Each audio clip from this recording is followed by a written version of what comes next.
Hell yeah! Danny Cruster here and the DIY lab. And this is the one you nerds have been begging for. This is straight up molten, holy moly. We've had vids before where we gave ourselves a whole load of grief trying to recreate the tech. But today we're growing. We're making a legit sculpture of this little dude, as in casting him in real bronze. Let's roll.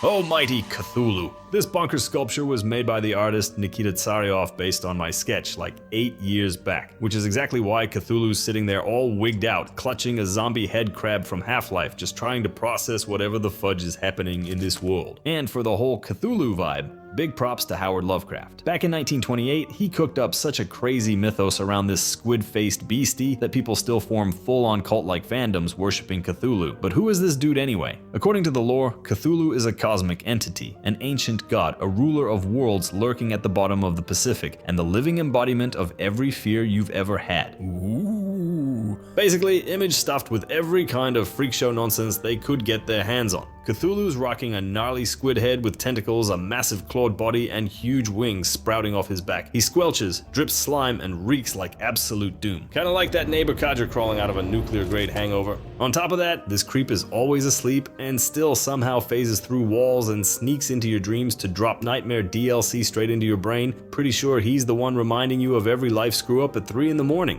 So yeah, perfect backstory, perfect look, approved.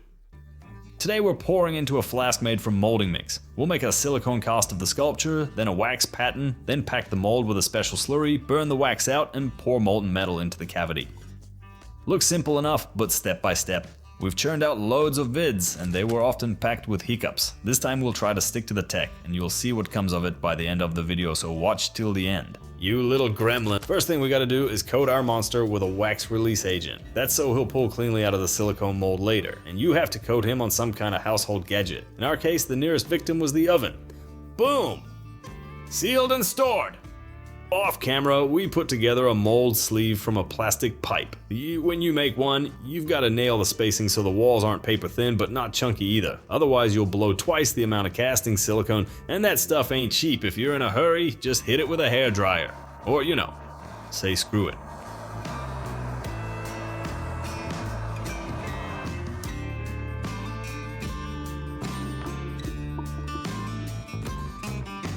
We've griped about two-part compounds in our vids more than once, but with experience, you start treating them way more chill.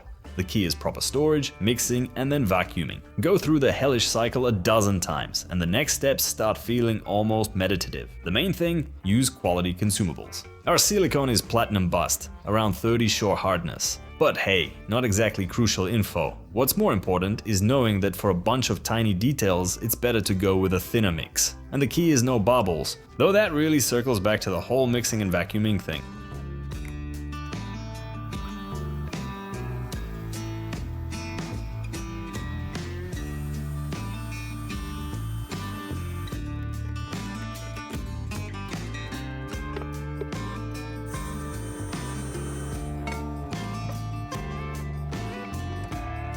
And here we go! Bubbles are popping out, so the process is working as it should. Honestly though, this dome is already a bit of a pain. Vacuuming something this massive is super awkward. Sometimes I wish I could go back in time and just throw it into a vacuum chamber. We built it for Marshmallow Experiment like 7 years ago. Maybe it's time to build it again? We're pouring our silicone into the Cthulhu mold, and the mix started setting way too early. And of course, those blasted bubbles that are a pain to get rid of. Let's try vacuuming it again. Wait, what was I saying about meditation with two-part compounds? So yeah, yesterday everything went totally sideways. The culprit? Ooh, who knows? Maybe expired silicone, maybe we vacuumed it 3 times, I just couldn't stand how the bubbles were coming out. But today we grabbed some fresh silicone and we're gonna give it a shot. Let's check out what we got in the mold.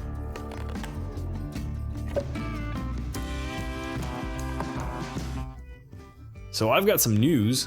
The release agent worked like a charm. I'm pretty happy with how the mold turned out too. The detail is really solid, and the best part, we spotted 2 spots where the silicone got stuck and won't come out. There's still some release agent left on Cthulhu, so now I'm gonna pour into those tricky spots where the silicone pooled and won't come out. That's no good. I want everything super detailed and we'll be able to try again. From one perspective, it's actually nice that the first try didn't work since we avoided a few screw-ups. We pull out all the stuck silicone bits and start over. You want a result without repeating the same thing a dozen times. So where's the sweet spot? To keep it from wobbling in the mold like crap in pond, we anchored it with some hot snot to the base of the mold. We're also sticking the old mold shell to the base from the last pour. For extra tactile fun, we run a spatula along the seam. We grabbed fresh silicone. Why didn't we do this from the start? Time and again, we step on the same rake, using leftovers from previous projects without checking the manufacture date.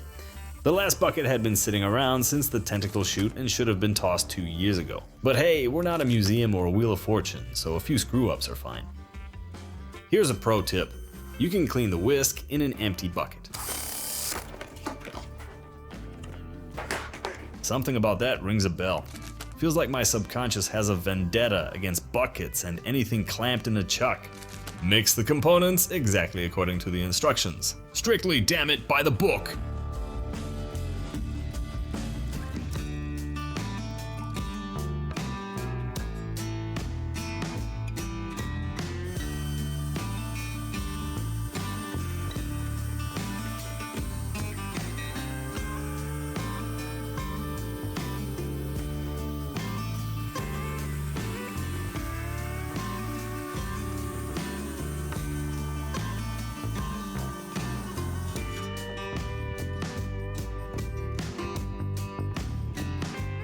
Now we're vacuuming straight in the mold to save precious time, which is basically non-existent after mixing.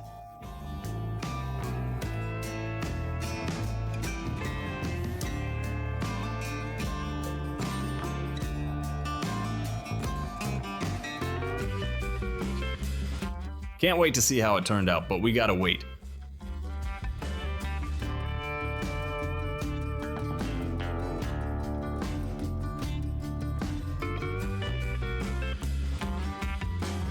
To make it easier to join the mold later, you've got to cut it with random zigzag motions all over.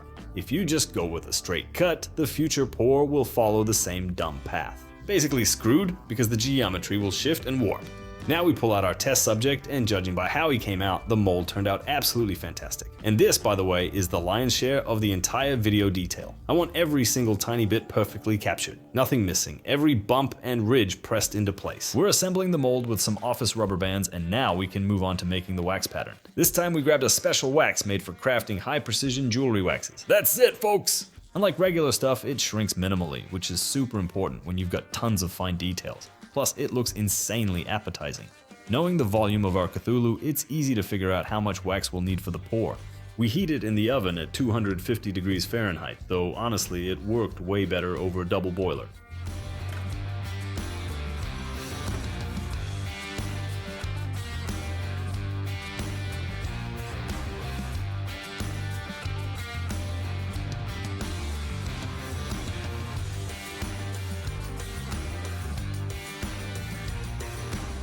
Now all that's left is to wait for the mold to cool completely. We set it aside for a full day at this stage. Rushing here will cost you more than it's worth. No way am I sticking this mold in the freezer to speed things up. And why? I'm not telling. Go figure it out yourself. We're probably about a third of the way through the whole process. On the table you can see a bunch of random copper scraps, everything we could scavenge from the workshop to melt down for this pour. And yep, even the thermometer will be used. I'll grab this amazing kettle too.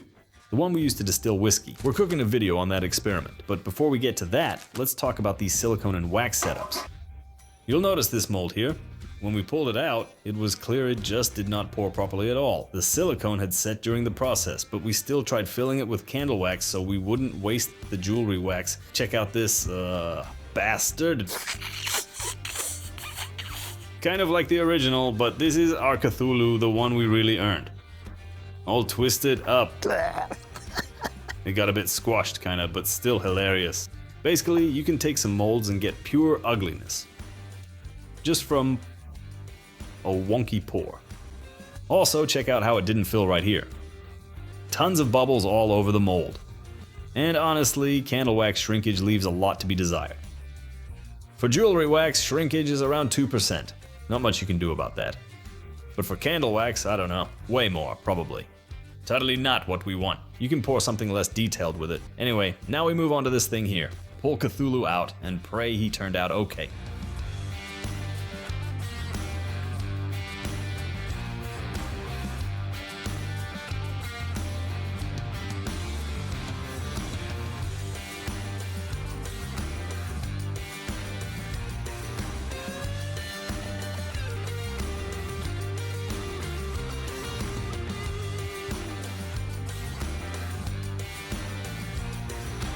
Now we're gonna try to fix the little bits that fell out, and if possible, fill in any tiny holes here and there. Honestly, I really don't want to mess with the mold as a whole. It is what it is. This thing is ridiculously complex, like seriously, an actual statue. Real shit, I'd say.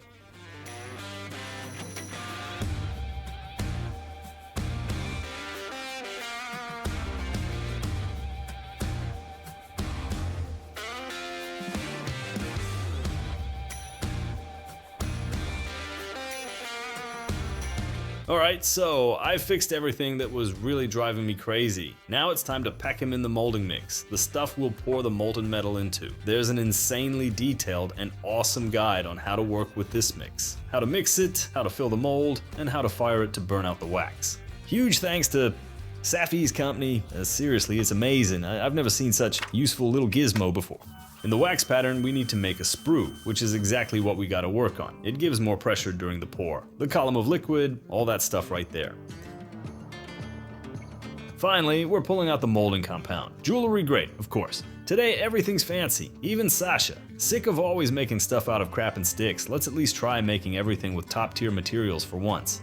The grain is super fine, so you absolutely have to wear a respirator. Otherwise, instead of oxygen, your lungs will be full of cristobalite, tridymite, quartz, silica, and all sorts of nasty stuff that shouldn't be in there. Other than that, we mix the powder with water exactly according to the instructions and pour it into the mold. And again, vacuum it. More vacuum, fewer bubbles. That's one thing we've learned.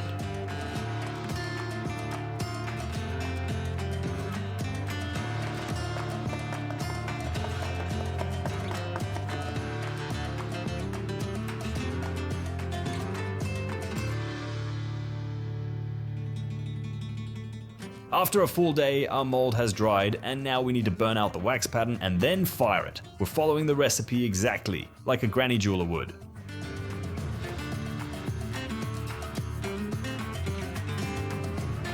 Well, you could say the wax pattern has officially passed into being, and that's such bad news iDubbbz could make a new video about it. And of course, just my luck, it started cracking, like the ground under the feet of the heroes in Tremors. Only there it was giant underground worms, and here the problem's either no reinforcement or the wrong temperature settings. Ah well, our lab is a lab after all, we're doing experiments here. 1 year has passed. Alright, this is like a 20-minute job, let's just pour Cthulhu already, damn it, why not? Let's do it! We worked on this project a year ago, and in the end, we got to the point where the mold just cracked while pressing it down. Now, we've cranked up the oven, pulled out the second technique, and ran a ton of tests. Were that cracked penis? Ah, here it is! We were making cork molds, which also end up cracking. Guess what kind of mold this is and what was inside? Going through this process again, we mixed the solution, and damn it, it's set because we forgot and got the proportions wrong. So we clean this wax pattern again, coat it again, and repeat the cycle, because there's no way I'm leaving it like this. The pour has to be considerate. Conquered, I'd say. Right, let's go. To get our new wax pattern ready for the pour, we need to tidy it up. Trim a bit here, patch a bit with clay there. Some tiny little imperfections are inevitable. Now we take our jewelry grade mix, which has been resting in gold storage, and brush a thin layer over all the hard to reach parts of Cthulhu. This makes sure every fine detail gets perfectly captured in the mold. Luckily, we stored the bag in a dry place, because powder mixes love turning into one solid chunk of crap if stored wrong.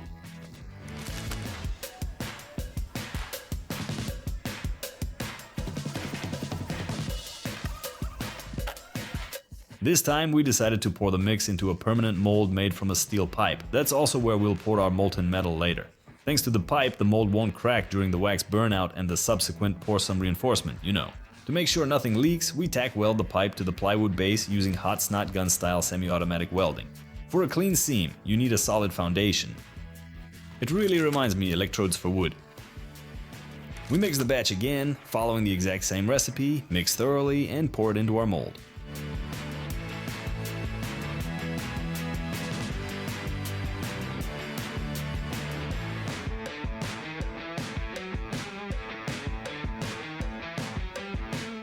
We don't have an immersion vibrator, but if you give the walls of the pipe a good whack, all the bubbles immediately bail out. After a full day, it's finally time to burn out the wax pattern. For such big pours, we got a bigger oven, same crew in Korolev who hooked us up with the smaller one last time. Besides the size, it's awesome because you can easily program the heating and cooling. Those exact temperature steps. In that glass video, when we tried fusing, this feature would have been super handy. Doing this at home is tricky since you don't have high temp gear and you've seen how many ovens you'd need.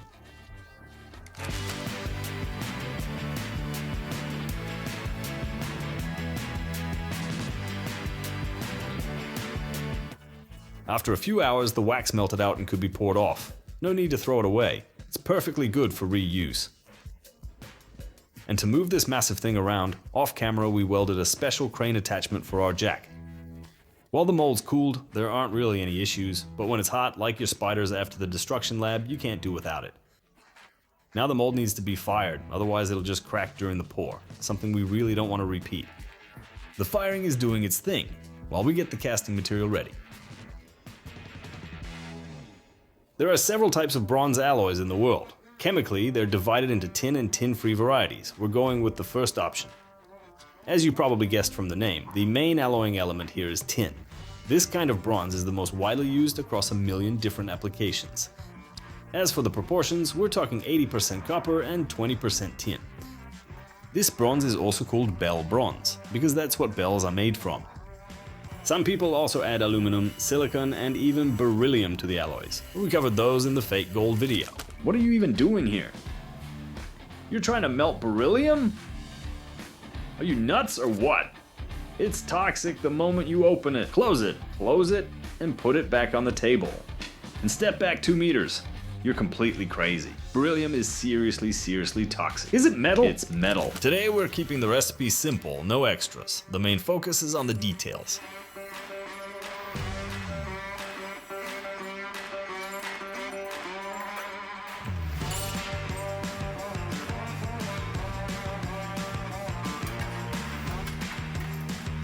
Time to pull out and heat up our dusty gas furnace. Haven't used it in a while.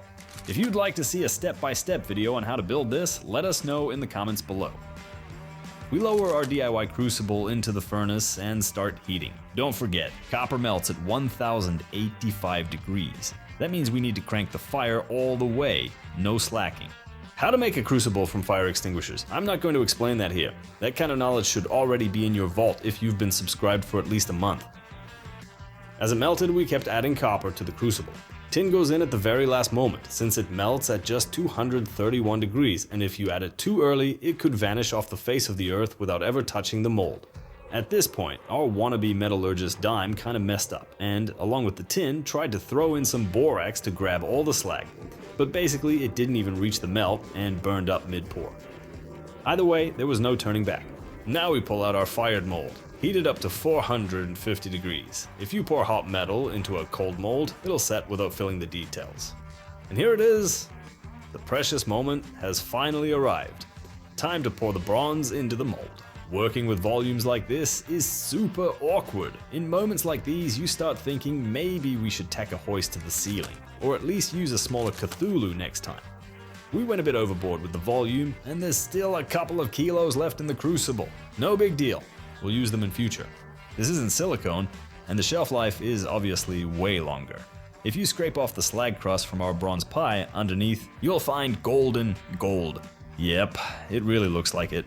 We waited an hour for the mold to cool, but we were too eager to see the result, so we sped it up with some water.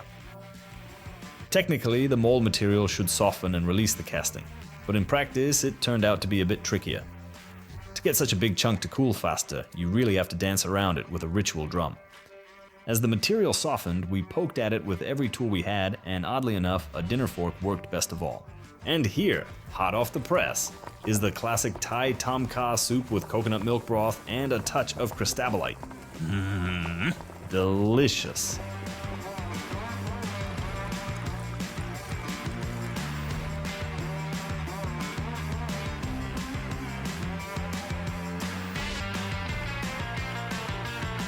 Finally, our Cthulhu is free, and judging by the look of it, somewhere the recipe went off. The details totally bailed, and the casting itself got coated in some crappy layer of slag, or who even knows what that is. I even asked in my YouTube community where we messed up, so subscribe if you want to be part of the workshop life and future projects. After poking around Cthulhu a bit, we decided to blast him with sand to get a closer look at the flaws in the machine. We've got copper slag loaded up, and it'll definitely help scrape off all the unwanted stuff. So here we have the intermediate results after so many hours of prepping molds and whatnot. Let's take a close look. What do we notice first? The detailing's terrible. That's what jumps out. What could be simpler? Grab a tin can, fill it with lead, melt it on a gas setup, and pour it into some mold. Easy tech, but damn. When you're dealing with a huge volume with metal that melts at crazy high temperatures, and you still have to mix it right and make a mold that holds all the fine details, that's when the problems start. Even just figuring out the weight. This thing weighs 10 kilos. But let's get back to the surface. What's your first thought? The hero mold we poured. Yep, we need to redo the mold, but in reality, I see a different picture. There's no fine detailing here. None of the folds and creases that were on the mold. Not the surface itself. It's seriously freaking grainy. Like, we didn't pour the bronze, but just dumped it in and pressed it down, baked it. There are some spots. I can see they've already started to crystallize. And overall, all these slag inclusions suggest we might not have fully fluxed it. The lack of detail might be because we didn't heat the mold enough, even though we followed all the official specs, or we didn't heat the metal right, even though we technically overheated it. If we overheated it, that could cause some issues too. But now I want to tweak the fluxing process by using a special little bell we made. We've already tested it on leftover melt in the crucible, and it worked way better. Now I'll show you this gizmo. This piece of crap. By the way, bronze is seriously a tough metal compared to all the precious and non-ferrous stuff. In an hour and a half, I only managed to cut half of it on the automatic bandsaw. Semi-automatic, actually. And here I can see the surface turned out way better. No heaps of slag here because we scraped it out beforehand. No graininess either. You can see on the barrels here a much more uniform bronze texture. So what are we doing now? Making the mold again, melting everything all over, and pouring it again. Let's go! As we were making this video, our little metal shop got loaded with a ton of DIY gadgets, and that's not even counting all the experience we've gained. You can watch casting videos, you can read casting books, but actually pouring something yourself, that's a whole science. Every time, damn, it's like the first time. So here we are at hopefully the final moment. Pouring this awesome little figure. We decided to remelt this guy too because, well, he'd just sit there looking lame. The main thing now is not to screw up the process, since this pour is big, massive, and basically we've got to follow every single step to the recipe. We grab the crucible, drop it in, then toss in the borax so the slag comes out, pull out the slag, pull out the mold, flip it over, and pour. That's how it's gonna go down.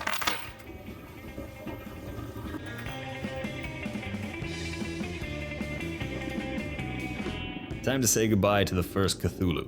Do do do do do do do do do do do do do do do do. It worked. Ah, nice. Waiting for it to finish melting, then we'll flux it. Orangey.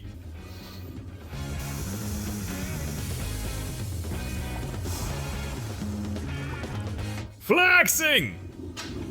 If you don't shout, nothing gonna work. Oh, wow.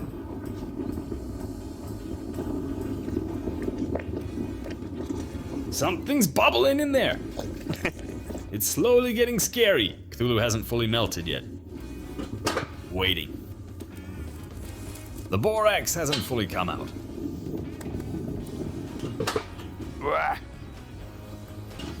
They're slagging! What is this? We bring in the heated mold and repeat everything exactly like the first time, following the process. Well, except the result itself.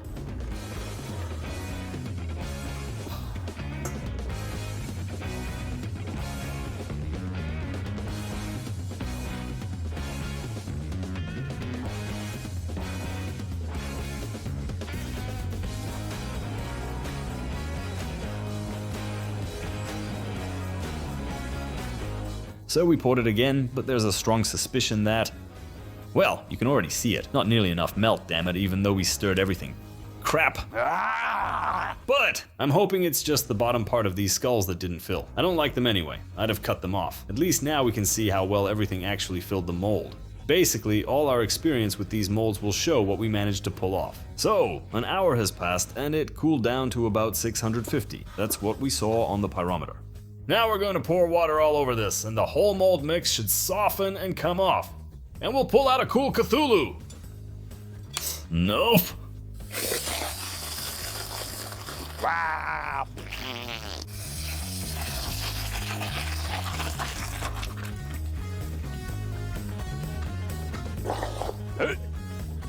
It's hissing, cursing.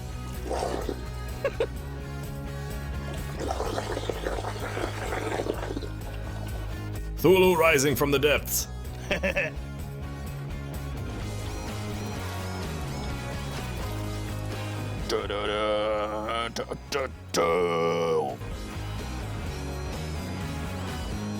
Welcome to our makeshift bathtub. Now we're gonna clean him up, and I'd say there's a very good chance we nailed it. Finally set up a proper hand wash station in the workshop with a flexible hose. A sink's coming soon too, so we'll even be able to rinse an engine from a van if we want. After our Cthulhu had a shower, we started getting him looking respectable. First, we used the angle grinder to remove all the slag from the base since it was basically glass, and I didn't really want to shove that under the mill. Now finally, we can start milling.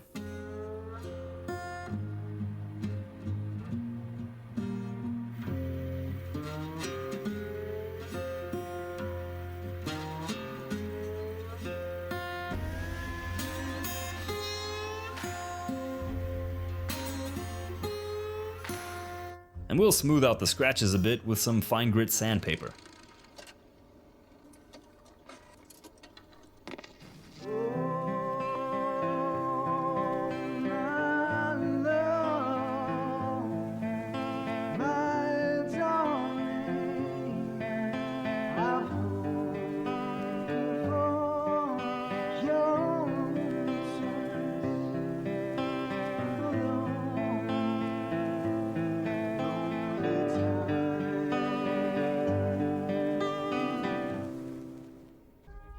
To clean the main surface of our sculpture, we decided to head over to another workshop for a bit and use an aqua blast. It's like our sand blaster, but instead of the dry punch of compressed air with sand or copper slag, it uses water at lower pressure with an abrasive. And unlike sand blasting or shot blasting, aqua blasting is way gentler.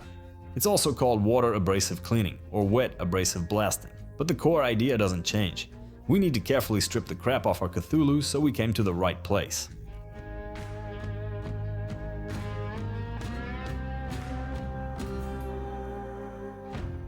And there are windshield wipers too. You can imagine yourself as a trucker driving through rain on a long haul with the soft glow of some radio soul tune in the background.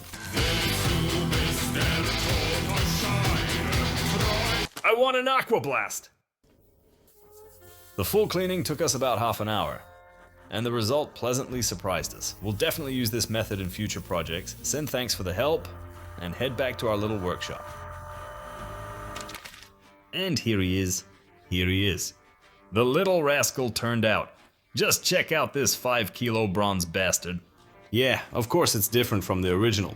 There was shrinkage in the wax, some shrinkage during casting too, I guess. So you can compare the dimensions yourself. It came out a bit smaller, but whatever. I really like how it all worked out, even though there are some pits here and marks from the silicone form shifting. That's our mistake. You gotta make keys. For models this complex, it really boosts quality. Yeah, after the aqua blast there are still some pits. Our casting didn't come out perfect because there was still some slag and it got stuck and showed up on the surface. The guy who did the aqua blast said that the slag, the stuff really deep inside those little nooks, you just can't get out. Oh well, it actually gives it a bit of charm like it was made who knows when. Proper DIY casting. Now I just need to finish it up with the mill. I want to remove all the little blobs because they're totally out of place here. Like pimples, I'd chip them off, sand it down, and then we'll decide what to do next.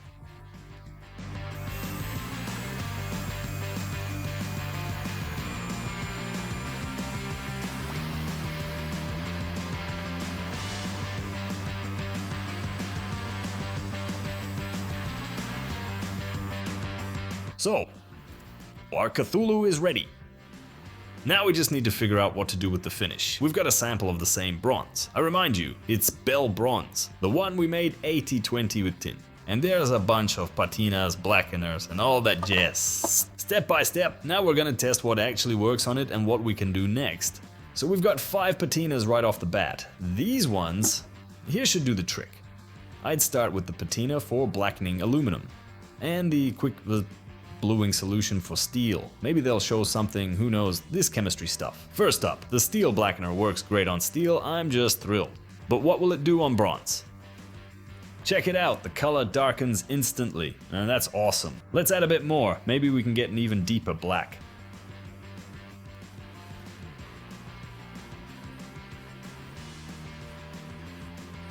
Interesting, kind of that aging effect, even down to some black tones. Cool, it works, we'll remember that. Decorative solution for quick cold bluing of aluminum parts and alloys. We tried it on one type of aluminum and it acted like crap. Didn't hold at all. Not cool. So what will it do here? There's no aluminum in this one anyway. But it's here too, by the way. It's going full on black. It's reacting with our alloy too. You can push it straight to black, even though this stuff is originally for aluminum. Okay, noted. 2 that were supposed to fail are actually working. Can't complain. Next, let's try the Roman patina. Creates on metal surfaces silver, nickel, zinc, copper, and their alloys. Patina ranges from gray to black malachite, like ancient Roman bronze. So Roman patina, whatever that means. They say gray, but it comes out pure bronze, like copper sulfate mixed with salt or acid, whatever they use for coppering. Very weird. I'm not really liking it at first glance, although it's supposed to be a special ancient Roman patina for bronze. Black one is for stained glass. It's meant for lead and all sorts of solders like SN63, which I've used for stained glass and for soldering terrariums. Let's see. What's it gonna do? Gives a dark brown color. I kind of went over the previous one a bit. Anyway, it darkens. Perfect. Even though it's meant for lead. Let's try the last one. This is the copper patina. Literally for, well, the copper in our Cthulhu copper, basically. Kinda remember I smeared this on lead too. Don't remember much. Forgot everything. Let's try. Honestly, I don't see any effect. Well, here's kind of the result. Can't really tell what it is. Feels like it's coating it with copper too. Maybe it's a copper patina meant for steel, something like that. Anyway, here's the effect. Basically, 3 of the patinas worked. This is what they do. The darkest one, if you go full dark, I like it best. So what's the plan? We coat the whole thing in black. Then all the areas we want to highlight, we seal with lacquer. Gives that depth of color, just like the artist did on this guy. And the last option, which I can't really show here because it takes forever, is to put it outside somewhere in natural conditions, so it develops a real green patina. You know the Statue of Liberty in the US? It's actually bronze, and over time it turned green. Well, I think you could get the same effect here. Basically, leave it exposed to natural humidity, change in sunlight, fresh air oxidation, and all that. So what to do with it, that's up to you. I want to hear your ideas in the comments. Leave it black, do nothing, coat it with lacquer, or turn it green. You decide. In the next video, or one of the next ones, we'll see how it goes. Whichever option gets the most comments, that's the one we'll go with. And we're definitely not stopping here, clearly. Next up, we'll dive into 3D printing in wax and shell casting of super complex details. Casting in general is this massive, fascinating tech world, and we're exploring it bit by bit with each video, together with you. So hit subscribe, smash the comments, and drop a thoughtful like with that bell. This was Danny Kruster, the DIY team. See you in a week. Not saying goodbye.